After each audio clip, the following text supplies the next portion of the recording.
Alhamdulillahi Rabbil Alamin. Qala al-muallifu barakallahu fiik rahimahullah wa nafa'na bihi wa bi'ulumi aslafina salihin fid daraini amin.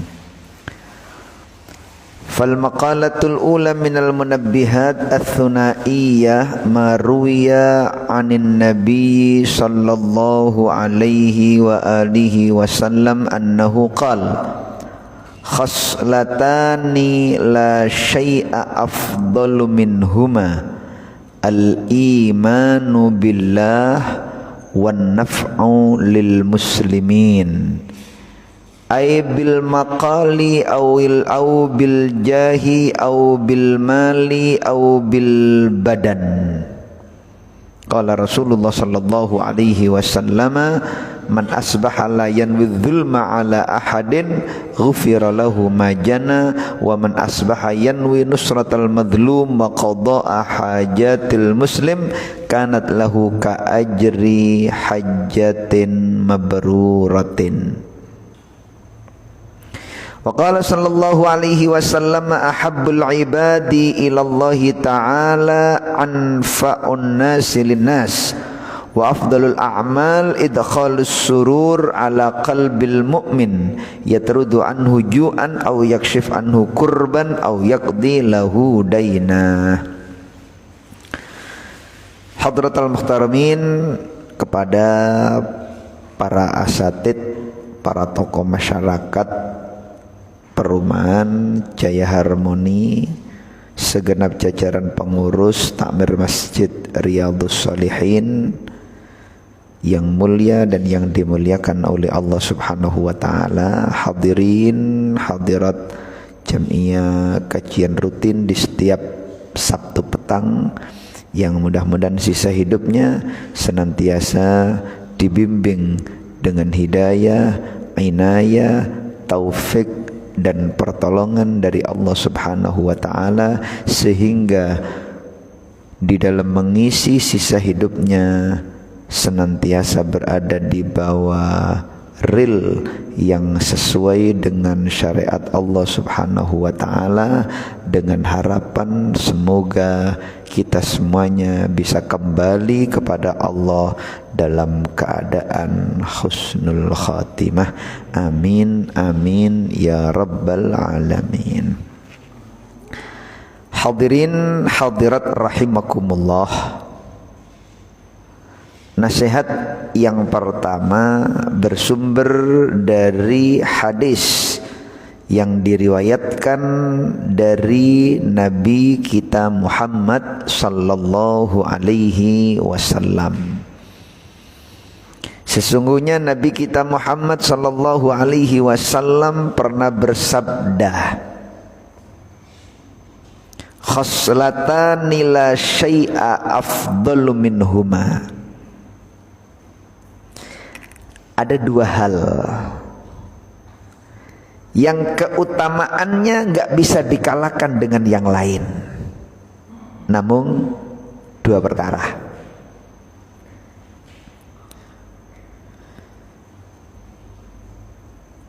Siapapun orangnya yang mengatakan ada sesuatu yang istimewa, keistimewaan sesuatu tersebut nggak bisa mengalahkan dua keistimewaan yang disabdakan oleh Nabi kita Muhammad sallallahu alaihi wasallam.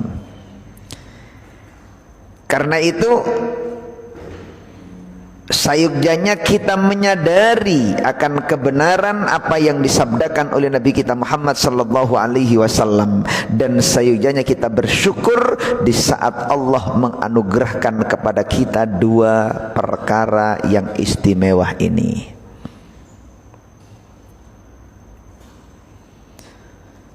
Apa ya Rasulullah dua perkara yang keistimewaannya nggak bisa dikalahkan dengan yang lain? Nggak ada sesuatu apapun yang istimewa melebihi dua perkara ini. La syai'a, tidak ada sesuatu apapun. Afdal yang lebih istimewa minhuma dibanding dua perkara ini. Pokok yang paling istimewa harus kita yakini. perkara yang diistimewakan oleh orang yang istimewa, Nabi kita Muhammad sallallahu alaihi wasallam. Hanya 2 perkara. Sehingga kita mengerti tentang keistimewaan perkara tersebut, karena orang yang istimewa mengistimewakan perkara ini. Apa itu yang pertama ya Rasulullah? Yang pertama adalah al-imanu billah.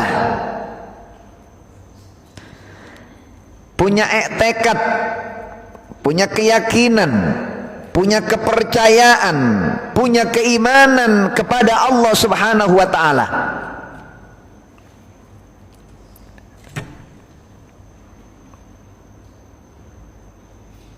Yang kuasa hanyalah Allah. Yang mengkaruniakan rezeki hanyalah Allah. Yang menentukan takdir baik atau buruk hanyalah Allah. Itu harus kita yakini. Itu namanya keimanan.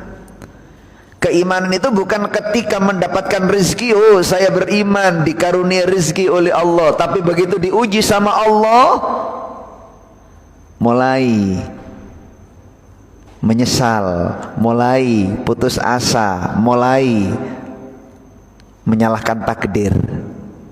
Ini bukan iman. Iman itu percaya terhadap semua takdir buruk dan baiknya datangnya dari Allah. Buruk kondisi kita karena ditentukan oleh Allah, harus kita yakini itu yang terbaik untuk kita menurut Allah. Takdir baik menyapa dalam kehidupan kita, harus kita yakini itulah yang terbaik menurut Allah untuk kita. Jangan karena tidak sesuai dengan keinginan, tidak sesuai dengan harapan, terus kita menganggap itu kegagalan. Buatan. Panjenengan punya target 1 bulan harus mengisi ATM sampai 5 juta. Berjalan hanya 3 bulan, bulan berikutnya menurun. Gagal, bukan.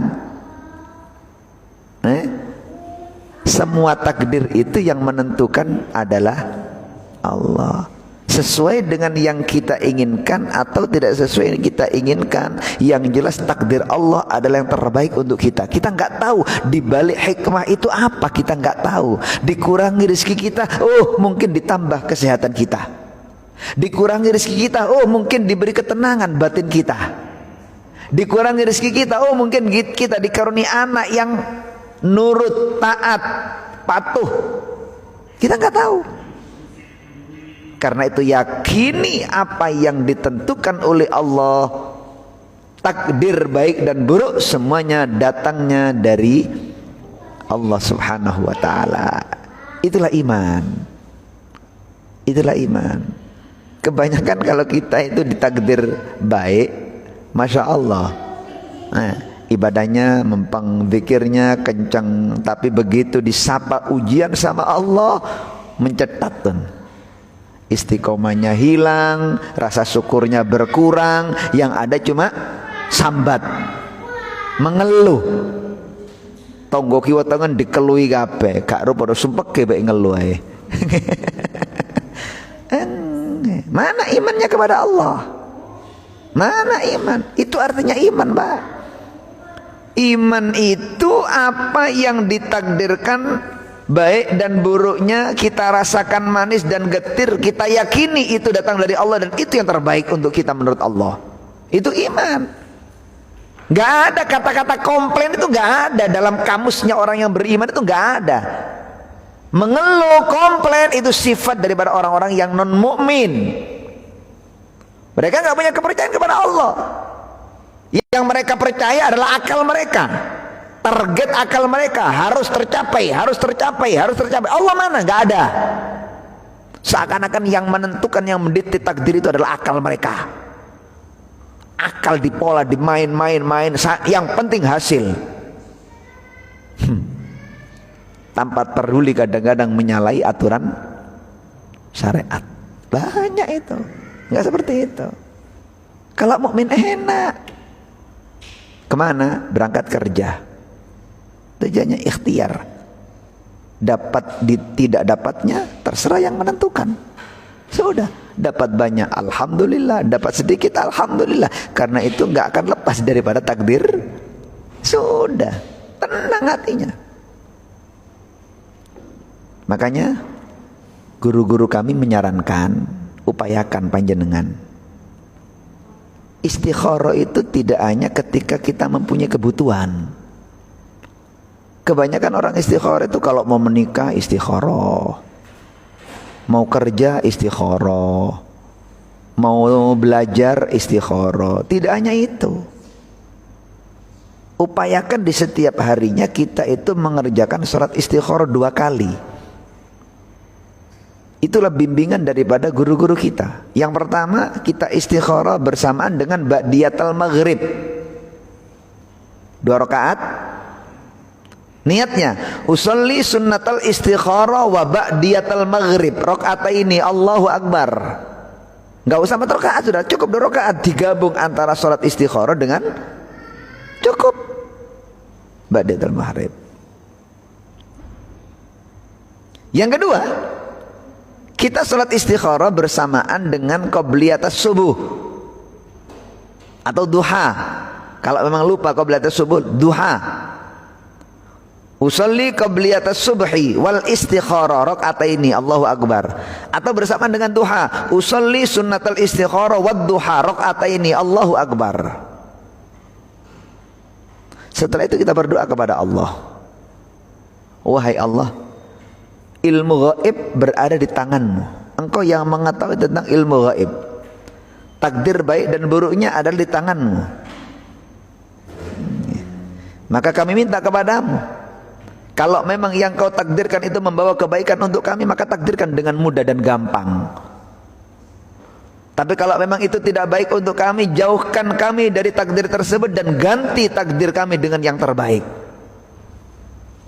Kalau memang kita nggak bisa berbahasa Arab, cukup bahasa itu saja. Kami minta pilihan kepadamu ya Rabb, tentang urusan, pekerjaan, perilaku, sikap kami di hari ini. Kalau memang itu yang terbaik menurut panjenengan, takdirkan dengan mudah. Itu istikharah namanya. Apa istikharah? Minta pilih, minta pilihan. Caranya kita meminta lewat sholat 2 rakaat. Agar supaya perilaku kita, yang kita kerjakan, yang kita lakukan, semuanya adalah pilihan yang terbaik menurut Allah untuk kita. Sudah. Kalau memang diberi kemudahan, berarti itu takdir. Itu pilihan Allah. Kalau memang nggak diberi kemudahan, berarti itu bukan takdir Allah. Jangan memaksa. Ayam. Supaya memperkuat keimanan kita. Dan kita meyakini kalau itu adalah takdir. Ya. Sebelum subuh kita istikharah. Usolli sunnatal istikharah wa qabla subuh. Allahu Akbar. Pagi-pagi biasa jam 7 kita olahraga. Ternyata sepatunya kok kotor karena terkena air hujan. Ya sudah. Oh, berarti saya nggak ditakdirkan untuk olahraga. Mengapa? Dikasih kesulitan oleh Allah. Sepatunya basah, nggak bisa dipakai. Jangan memaksa. Bojone diamuk-amuk. Wis weruh sepatu ning jopo gak diringkes dinas ka udanan gak akhir ya apa? Gak iso rutinan aku. Nggih kan? Nggak memahami tentang hikmah. Itu istikharah, Pak. Istikharah. Target kita sampai di kantor jam 7:30. Ternyata gara-gara macet, akhirnya kita ngamuk-ngamuk. Di depan kita puyem, gak ngerti gue kabeh masih ilian gue putut sampean tok. Sapa sih gak kepingin cepet tutuk, nggih kan? Siapa yang mentakdirkan kemacetan? Kalau bukan Allah. Betapa sangat tenangnya hati panjenengan saat kondisi macet membaca surat Al-Ikhlas. Bismillahirrahmanirrahim. Qul huwallahu ahad, Allahu samad, lam yalid walam yulad walam yakul lahu. Oleh 11 dibangunkan gedung di surga. 11 kali kita membaca surat Ikhlas, gedung di surga kita miliki, kita kantongi. Sertifikat yang kita pegang. Untung daripada ngamuk-ngamuk, meso-meso. Gara-gara macet. Apa keuntungan kita? Bagaimana macet itu karepe dhewe ngoten ta? Tidak ada sesuatu yang terjadi dengan sendirinya, nggak ada. Kalau mereka ada yang mengatakan teori napa niku Darwas, nah Darwin, napa itu alam ini hanyalah napa asalnya ku molekul-molekul kecil membesar ngawur ae. Dianggap molekul kecil malah tadi gede mengembang lah. Ya apa sih? Logika mawon. Anak dijarno urip dhewe ya. Nah, ada sebab ada musabab, itu Allah menaruh. Ayo, di saat kula kali panjenengan dikaruni keimanan, ayo dipupuk ini keimanan. Itu anugerah yang terbesar oleh Allah. Bukan mobil, Pak, bukan rumah. Meskipun rumah di Jaya Harmoni 1 unitnya sampai 800, meskipun itu bukan itu. Anugerah yang teristimewa menurut pandangan baginda Rasulullah Muhammad sallallahu alaihi wasallam adalah iman kepada Allah. Sekalipun kita tuna wisma, nggak punya rumah, punyanya cuma kontrakan, yang setiap tahunnya harus mengeluarkan rupiah untuk membayar perpanjangan kontrakan, tidak apa-apa, karena rumah bukanlah anugerah yang teristimewa, bukan anugerah yang teristimewa, yang keistimewaannya nggak bisa dikalahkan dengan yang lainnya. Menurut Nabi kita Muhammad sallallahu alaihi wasallam, iman kepada Allah, hatinya sudah tenang kalau sudah begini. Terus berlatih. Namanya kehidupan, kadang-kadang kita itu tercantol. Macam-macam nyantol ini. Ono sing nyantole awet, ono sing nyantole nek kepatek ditarik wis coplok. Lah nek kepatek nyantol ngeten ditarik jebol kulite, nggih kan? Carane alus-alus jebole. Narik alus cek mboten enten sing robek kulite. Lho itu seperti itu. Dalam kehidupan itu ngeten mboten enten. Wong kopral katene munggah nang napa? Jenderal. Nah, sersan kudu dicerongkokno diisik nang peceren-peceren, dijejeki diisik, tandangi diisik. Apa ujian kuat munggah nang sersan. Ndak kuat pancet ujiane. Kopral tok ae glundu-glundu tok niku. Lah nggih. Sadari itu. Ujian macam-macam. Mungkin ekonomi, mungkin kesehatan, mungkin anak. Mungkin istri, mungkin macam-macam. Lulus, munggah kelas, ya kan? Mana SD mawon gak lulus, mboten munggah kelas, diuji gak lulus gagal, ngersulo, putus asa, ya wis iku kelasmu. Berat. Semakin orang itu tinggi, semakin besar, semakin berat cobaan dan ujian serta rintangannya. Ini ujian ekonomi, Pak. Ujian ekonomi kecil. Ujian luka kecil. Ini perasaan Allah berat. Berat. Ayo kita yakini, semua nggak akan terjadi tanpa takdir Allah. Baik dan buruknya takdir adalah dari Allah, dan itu semuanya yang terbaik untuk hamba menurut. Yang penting kita bisa mengambil hikmah di balik itu ujian. Wong atas gak esok mangan rong dino bingung padahal punya iman. Apa artinya makan? Kalau iman, dengan iman senyum panjenengan bernilai sodako. Dengan iman panjenengan menyisihkan batu di perjalanan yang membahayakan orang lain, sodako. Dengan iman panjenengan mengucapkan kalimat baik, thayyibah, sodako. Dengan iman panjenengan memandang orang muslim dengan pandangan penghormatan, sodako. Dengan iman panjenengan mendengarkan kata-kata yang baik, mendengarkan ilmu, sedekah. Dengan iman kalau memang panjenengan menuliskan status yang baik bernilai sedekah. Dengan iman panjenengan melangkahkan kaki ke tempat yang mulia merupakan sedekah. Itu semuanya karena keimanan. Mboten enten penggerake, nggak ada iman, nggak ada nilai sedekah itu semuanya, nggak ada nilai pahala itu semuanya. Makanya subhanallah simpel dawuhe Kanjeng Nabi.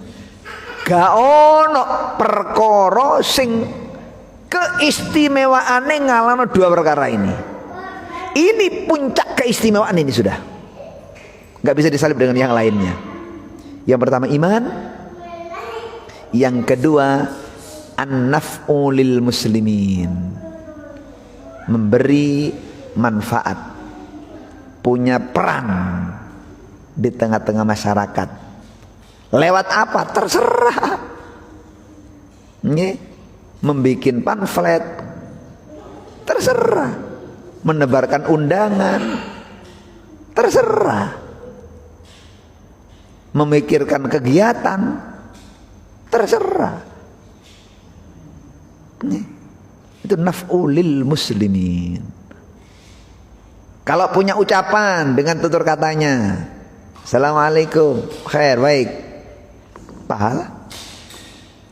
Atau dengan kedudukannya, jabatan, kalau memang ada orang membutuhkan pertolongan kita dengan jabatan kita, manfaatkan kita punya jabatan, jangan dijual.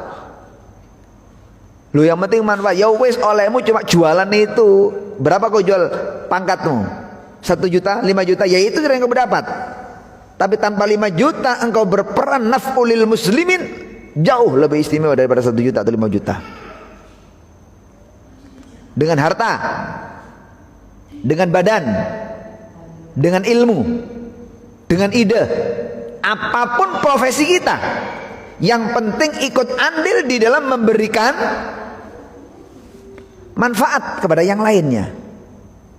Itulah yang teristimewa menurut pandangan Nabi kita Muhammad sallallahu alaihi wasallam. Jangan sebaliknya. Wis gak isok menai manfaat, malah menai madarat. Ya. Sebenarnya Pak, ngapunten, sebenarnya fasilitas umum nggak ada hak bagi kita untuk mempersempit fasilitas umum. Jalan raya itu fasilitas umum. Kalau jalan perumahan ini fasilitas umum apa betul? Umum ya, tembus ke sana ya. Nah, dalam ditutup. Oh, ditutup mereka. Oh, berarti ini fasilitas khusus untuk orang perumahan. Kalau memang khusus untuk orang perumahan, ketika kita membuat kegiatan atas persetujuan satu perumahan, betul apa? Nutup jalan betul apa? Yang repot mungkin ketika panjenengan datang ke Lingkar Timur, kadang-kadang enten tong di tengah embong. Pernah kelihatan nggih? Tong di tengah jalan. Kadang-kadang lari sepeda motoran kadung ngebut, gak ngerti nih apa enten tong nyeleot tiba nyasak nang sawah. Mlebu teng sabin. Gara-gara napa kendadaan mboten nututi. Wong mboten gak biasanya ada tong kok tiba-tiba ada. Penyempitan yang semacam itu hukumnya haram, Pak. Kenapa? Fasilitas umum. Tidak boleh dipasang tong, nggak boleh niku. Selama lo ini kan untuk kemaslahatan penarikan sumbangan. Apa harus dengan cara itu? Nggak ada cara yang lain. Lo nek mboten enten tongeng, kan mboten gelem alon-alon. Lo iku sing gak sampean gak oleh. Menghalang-halangi orang lain. Kalau memang minta sumbangan tidak apa-apa, silakan dari pinggir. Mboten purun nguncali, ya sakarepe sing nguncali.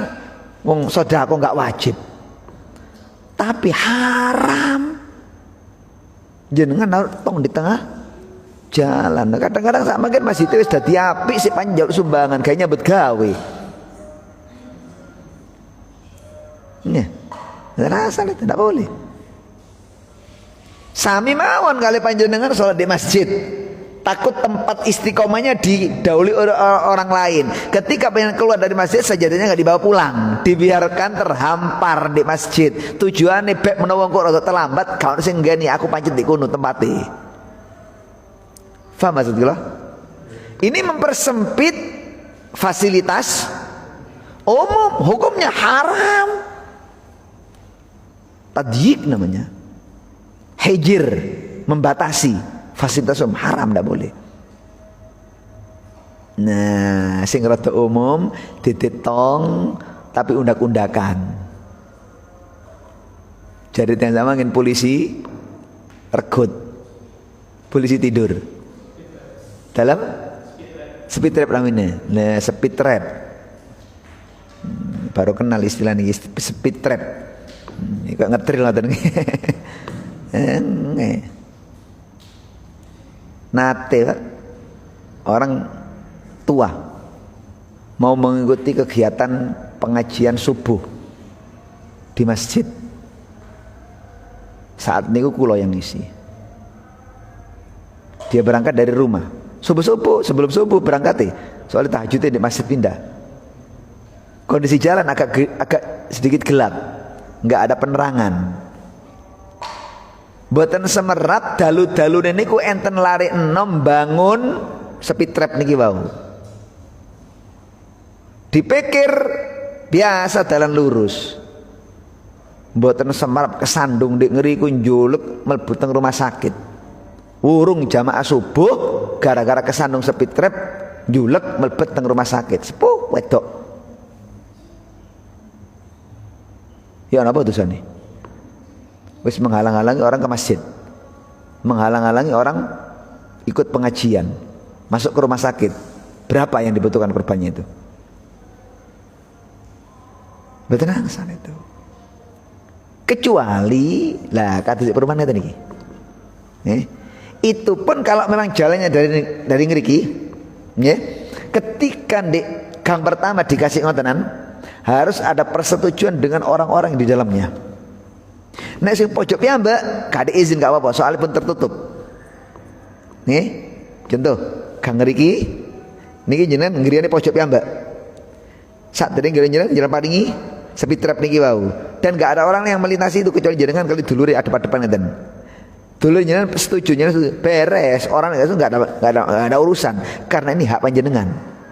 Tertutup, gak mungkin dilintasi oleh orang lain. Tapi nek ngeten mau diparingi ngeten lah sing dikono sing kate mlebu kan meliwati tanpa persetujuan mereka, ndak boleh niki. Betul ansal. Hukum Pak, hukum. Loh demi keamanan. Enggak seperti itu caranya. Niki kersane arek namanya mboten trek-trekan. Wong fasilitas umum kok. Terserah pengguna jalan. Mereka trek-trekan resiko dosa ditanggung sendiri. Kalau memang kita takut anak kita jadi korban, jangan boleh keluar. Wong memang di depan kita jalan umum, ya risiko. Itu. Betul salah. Nih, lasing bangun. Kok di jalan umum? Udah, ini wadah nih. Ya, pergi jalan tutup pasar, tutup embong, wadah nih. Enggak, gluduk. Nate tiang sepaku lo nggak ada holden lami Pak, holden spesial nih. Mau aja tuh masih tang Solo niku kaup kangge tiyang sepuh mboten sakit gegere soalnya spiral. Ya. Bareng kajeng mlebet teng kampung kula wonten niku nih speed trap niki wau kedukur nyantol di dukur itu ngambang kok timbangan. Ya apa gak dosa ngoten niku. Soal dipikir nututi kalem-kalem, ternyata betul nututi ngimbang itu. Kok digetakan buanter gini saged, cuma kan ngetril malah ini. Bal kalem-kalem ternyata ngeten ngimbang itu. Saking dukure speed trap niku sampai natap bodi niku. Mboten dosa ngoten niku. Lah bahaya. Kecuali di kampungnya piyambak nggih, nek kampung nggih tanah piyambak terserah bebas. Lah niki tanah umum mari mboten angsal. Mboten angsal. Selama masih ada bangunan sehingga ngoten, selama itu pola mengalir. Iya nek ganjaran yang mengalir enak, masih awak mati oleh ganjaran, oleh kiriman ganjaran. Lah nek mencelakakan orang lain, kerugian yang kita dapatkan Mencelakan orang, mendolim. Waduh, tambah ya nopo. Awak wis mati, wis bondo gawe dalan aspal kan bondo ngoten niku non. Berapa semen yang dibuka? Lah wis bondo tapi membawa kerugian dunia dan akhirat. Nauzubillah min dzalik. Dari mana itu? Ketidakpengertian, kira adanya ilmu. Bahaya, dipikir kayak biasa. Kan pikir kan biasa. Secara umum orang lain menganggap itu biasa. Demi keamanan itu bagus, malah dinilai positif. Padahal pandangan agama kita mengukur kebenaran dari akal atau dari agama. Nah, otomatis dari agama, mengukur kebenaran dari agama. Dari syariat mengatakan benar ya sudah benar. Syariat mengatakan salah ya sudah salah. Itu tolak ukur hasanah. Rabbana atina fid dunya hasanah. Hasanah itu adalah kebaikan menurut agama, gitu. Bahaya. Atasnya. Makanya, ayo ini kita jadikan sebagai pelajaran. Tidak ada perkara apapun yang istimewa mengalahkan keistimewaan dua perkara ini, kata Rasulullah Muhammad SAW. Yang pertama, iman kepada Allah. Yang kedua, memberi manfaat kepada orang muslim. Nih. Sampai dikatakan Nabi kita Muhammad SAW, man asbaha la yanwi dzulma ala ahadin ghufir lahu ma jana. Siapa yang masuk di waktu pagi, subuh masuk waktu pagi, la yanwi dzulma, tidak punya niat berbuat kezaliman kepada siapapun. Tidak punya niat zalim kepada dirinya, tidak punya niat zalim kepada istrinya, tidak punya niat zalim kepada anaknya, tidak punya niat zalim kepada temannya, tidak punya zalim kepada tetangganya, tidak punya niat zalim kepada siapapun. Apa kata Rasulullah? Ghufir lahu ma jana. Cukup dengan modal niat. Cukup hanya dengan modal niat. Semua perbuatan dosa yang pernah kita lakukan diampuni oleh Allah Subhanahu wa taala. Ghufir lahu ma jana. Semua dosanya diampuni oleh Allah. Ya napa? Pagi-pagi bangun tidur, nawaitu an la azlim ala ahad. Hari ini ya Rabb, saya niat, saksikan, saya niat tidak akan berbuat zalim kepada siapapun. Ngoten ndak, Bun? Ngoten ndak, Bun? Dengan niat seperti itu, panjenengan berusaha untuk tidak menyakiti orang lain, semua dosa-dosanya diampuni oleh Allah. Hanya dengan niat. Untung. Sangatlah untung, cuma niat. Cuma niat.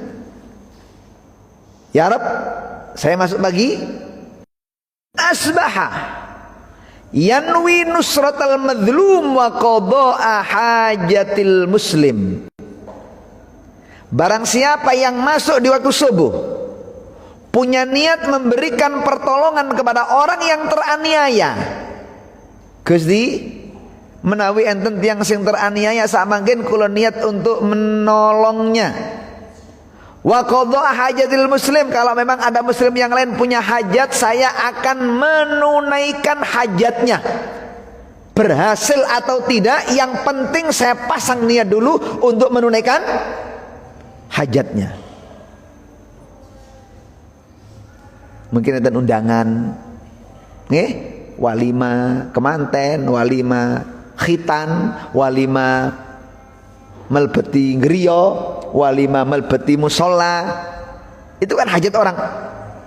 Jangan dapat undangan, niat mendatangi hajatnya orang Islam. Niatnya sejak subuh enak. Ya napa terasa kesikanya Nabi? Kanat lahu ka ajri hajjatin mabrurah. Hanya dengan niat semacam itu, Allah mengkaruniakan untuknya pahala seperti melaksanakan ibadah haji yang diterima di sisi Allah Subhanahu wa taala. Masya Allah. Ada orang yang teraniaya, kita niat untuk menolongnya, membantunya semampunya, mungkin dengan doa. Ini kan menolong. Ya Allah, bantu dia orang-orang yang terzalimi, yang teraniaya. Ya Allah, selamatkan dari kezaliman orang-orang yang fasik, selamatkan dari kezaliman orang-orang yang enggak bertanggung jawab. Tolong ya Allah. Bantu ya Allah. Itu namanya nusratul madzlum. Nih. Orang-orang yang menganiaya diri mereka, kita bantu. Mungkin mereka menganiaya diri mereka karena mereka nggak tahu keterbatasan ilmu. Nih, mungkin pakai celana pendek. Kita akrab dengannya. Sajani eman. Nih, betis dan pahamu lu putih. Kalau kau buka nanti terkena sengatan matahari jadi hitam. Lebih enaknya kalau ditutup. Rambutmu api. Nembok leler paling bulak gara-gara srengenge. Tutup. Itu namanya nusratul madzlum.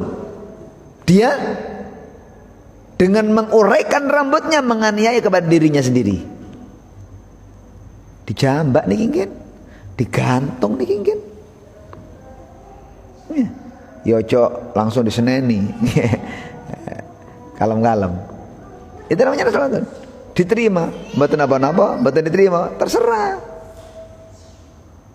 Ini namanya nusratul madzlum. Qadha hajatil muslim, memenuhi hajat orang Islam. Barangkali ada saudara, teman yang ingin menikah, minta bantuan kepada kita, kita disuruh mengantarkan. Tolong antarkan untuk meminang, tolong antarkan untuk membacakan khutbah nikah, tolong.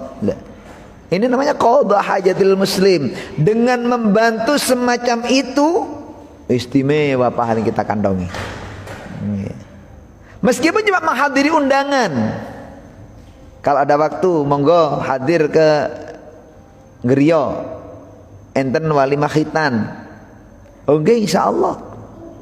Dia punya hajat mendatangkan panjenengan. Jenengan datang menghampiri hajatnya untuk apa tujuannya? Memenuhi hajat orang Islam. Mulai pun oleh berkat, pahala kita kantongi seperti melaksanakan ibadah haji yang mabrur di sisi Allah Subhanahu wa taala. Napa ganjaran haji mabrur? Al hajjul mabrur laisa lahu jazaun illal jannah. Haji yang baik enggak ada balasan yang pantas untuknya terkecuali hanya surga Allah Subhanahu wa taala. Inilah hal yang teristimewa menurut pandangan Rasulullah Muhammad sallallahu alaihi wa alihi wasallam. Yang pertama apa? Iman kepada Allah. Yang kedua, memberi manfaat kepada orang Islam. Kalau memang nggak mampu memberi manfaat bisa dengan pangkat, bisa dengan ucapan, bisa dengan harta, bisa dengan ilmu, bisa dengan badan, bisa dengan ide, sesuai dengan profesi kita. Nggak mampu memberikan manfaat, jangan membahayakan kepada orang lain. Lanjut. Qala sallallahu alaihi wa alihi wasallam habbul ibadi ila Allah taala anfa'un nasi linnas. Paling dicintainya seorang hamba oleh Allah yang paling membawa manfaat pada yang lainnya. Kalau panjenengan ingin tahu hamba yang mana sih yang paling dicintai oleh Allah? Apakah hamba yang pakai selendang di atas pundaknya? Ataukah hamba yang pakai gamis mengikuti sunnah Rasul? Ataukah yang pakai peci putih? Ataukah yang sholat di masjid, yang i'tikaf di masjid? Apakah itu tanda kalau itu hamba yang paling dicintai oleh Allah? Tidak. Tolok ukur hamba yang paling dicintai oleh Allah, bagaimana peran ia bersosial dengan masyarakat. Kalau memang ia lebih banyak membawa manfaat untuk yang lain, tanda kalau dia hamba yang dicintai oleh Allah, yang paling dicintai oleh Allah. Makanya hadirin hadirat rahimakumullah, Rasul itu punya visi dan misi. Apa? Menyampaikan hidayah kepada hamba agar supaya mereka dekat dengan Allah, kenal dengan Allah. Manfaat. Ramilo ngantos sak mangkin Gusti Kanjeng Nabi senaosa samun sumare pangkate terus munggah ngeten. Terus tambah dukur, terus tambah dukur, terus tambah dukur. Semakin lama alam jaya nabani alam masih ada, semakin terus meninggi pangkat yang dimiliki oleh Nabi kita Muhammad SAW. Lho kok ngoten? Enggih. Karena semua yang beribadah di permukaan bumi berkat perjuangan nih Gusti Kanjeng Nabi. Inilah yang sayuktanya menjadi misi bagi setiap orang Islam. Kalau kita nggak punya peluang besar kepada keluarga, kita punya anak, kita punya istri, manfaatkan ini media bagi kita untuk memberi manfaat kepada orang lain. Bisa. Nih, anak disekolahkan, anak dididik di TPQ, anak dikenalkan ilmu agama, istri juga demikian. Loh, media nih. Itu yang dimaksud dengan ahabbul ibadi ilallah. Paling dicintainya seorang hamba oleh Allah, yang paling membawa manfaat kepada yang lainnya. Wa afdalul amal, paling istimewanya amal, idkhalus surur ala qalbil mu'min, menyenangkan hati orang mukmin dengan cara menolak rasa lapar, menyingkap kesusahan, membayar hutangnya. Ini nyenengaken atine wong mukmin. Istimewa. Napa maneh di saat orang sumpek dalan buntu koyok kate putus asa, kok dilala, kok disiram banyu es gara-gara kedatangan panjenengan. Wah, ini amal yang nggak bisa dilupakan sepanjang hidup. Itulah amal yang teristimewa menurut Nabi kita Muhammad sallallahu alaihi wasallam. Makanya upayakan nggih, semampunya pun sampai menolak kepada orang yang meminta. Datang ke rumah atau tidak datang ke rumah, upayakan tidak menolak terhadap orang yang meminta, tidak mengecewakan. Meskipun cuma ente ini kan 100, 1.000 pokoknya. Lho niki bagi orang lain 500 gak ada nilainya, bagi kalau jenengan mungkin gak ada nilainya. Wah, anak-anak yuga-yuga alit-alit 500 dikelempraan kok. Mboten boros, oleh jajan apa 500. Tapi di sisi yang lain 500 punya nilai bagi orang yang meminta-minta niku. Lah iku kula jenengan jajane gangsal ewu, jajane sekawan ewu, gangsal atus, buah lemprakan ning griya kata. Tapi bagi orang lain ini punya nilai. Makanya bosan ditinggali nominali, manfaatnya. Upayakan. Tujuan ini lho, idkhalis surur niki lho. Menyenangkan hati orang mukmin itu sangat luar biasa. Ada cerita dalam satu kitab itu, ada orang iman ketika dibangunkan oleh malaikat Munkar Nakir karena pelayatnya sudah meninggalkan alam kubur tersebut. Setiap pelayat yang sudah meninggalkan alam kubur, yang dikubur sudah seorang diri, saat itu datanglah malaikat yang namanya Munkar, dan namanya saja Munkar, menakutkan. Nakir, semakin menakutkan. Munkar Nakir niku enggak ono api-api pun, serem, menakutkan. Sampai meripatin terus dalam biru. Biru ini karena kuatnya merah sampai menjadi biru. Kepalanya ada di bawah aras, kakinya di bumi 7. Ngedak tiang si di alam kubur sempit kawatan dibentak. Man rabbuka? Napa boten merotol ya belum nih. Mentakoni polisi kadang-kadang keweden gara-gara gak gawa SIM. Wong coba ditakoni polisi keweden. Tokno dhuwit 50.000 selapo kate. Nek panjenengan gak duwe SIM, lha apa kate gemeter-gemeter padha menungsoni. Nggih. Lapo? Durung malaikat Israil nih. Geroki gak karu-karuan. Biasa mawon padha polisi ini masih polisi duwe wedi lah. Mas menungso, nggih kan? Menungso. Ya mungkin wedi diuncalno, di mutilasi mungkin di ya di tugasnya ditebiaken ya kan. Rasa takut semuanya punya rasa takut. Jadi enggak usah. Kalau memang salah, nggih Pak, salah Pak, sidang atau sidang tempat atau sidang apa nih, terserah. Bayar beres pun. Dan betul nih bayar kawan sepeda motoran. Kawan nih bayar, kan itu SIM kawan nih bayar kawan sepeda motoran, dari resiko. Kan? Lah niku malaikat mungkar nakir, kayak ngoten. Sangat menakutkan, hilang semuanya sudah. Makanya fitnah yang paling besar adalah fitnatul qabr. Di saat kondisi malaikat mungkar nakir bentak-bentak koyok ngoten, napa maneh nek kapak limane lemah, mari ngoten setan iblis menjelma seperti cahaya di atas kubur kita. Mari ngono bimbing nang kula jenengan. Ditakoni man rabbuka, setan iblis ngomong,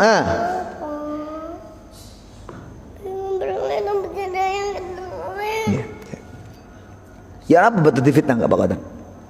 Iblis di hadapan, di atas kepala kita seakan-akan Tuhan karena berbentuk cahaya memberi bimbingan kepada yang mati.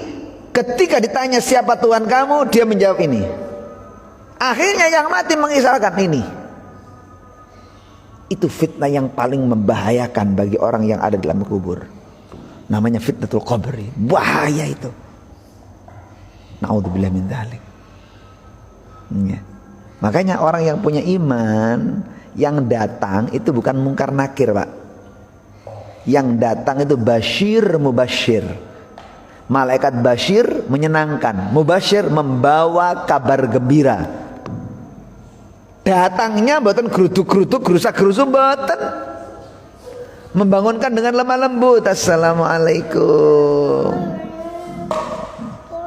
Kapan seperti itu? Di saat yang wafat ini punya iman. Di saat yang wafat punya iman. Itu yang datang itu bukan malaikat mungkar nakir, tapi malaikat basyir dan mubasyir, menyenangkan. Sudah yang datang menyenangkan dengan sopan membangunkan kita dalam keadaan lemah lembut, mari ngonten tiba-tiba datang sosok semuanya serba putih pakaiannya. Aromanya semerbak harum, membimbing kita, mentalkin. Napa mentalkin? Murui. Ini tangleti man rabbuka, dibimbing kali yang sing serba putih niki wau. Kul Allahu Rabbi. Dibimbing ngaten. Selesai nyingkri malaikat basyir mubasyir niki wau. Nyingkri jare sing barengi, pun jenengan istirahat layaknya pengantin baru. Saya akan menemani Anda, menunggu Anda di sini sampai Anda terbangun. Lulu. Ada rasa takut. Nan gelap mboten enten. Akhirnya ditanya, mayit ditanya, "Man anta, siapa gerangan?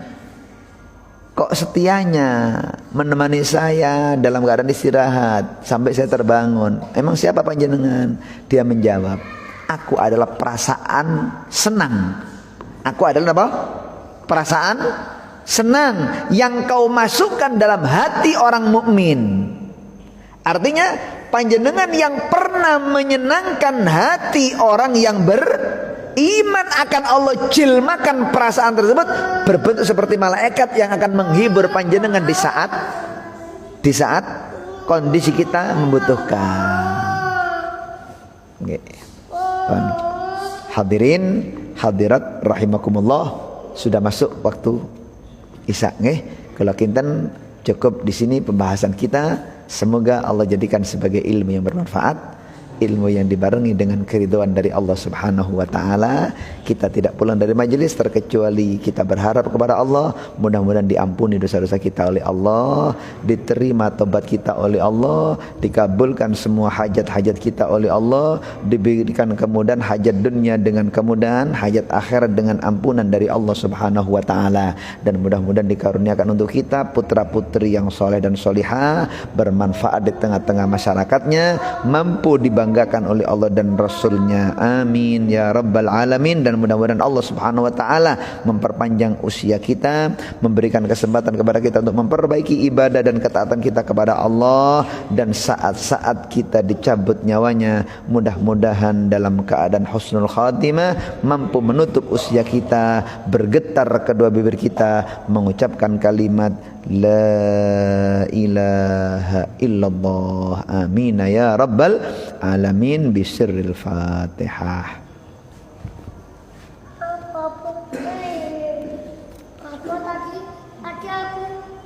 Hadanallahu wa iyyakum ila shiratal mustaqim. Wassalamualaikum warahmatullahi wabarakatuh.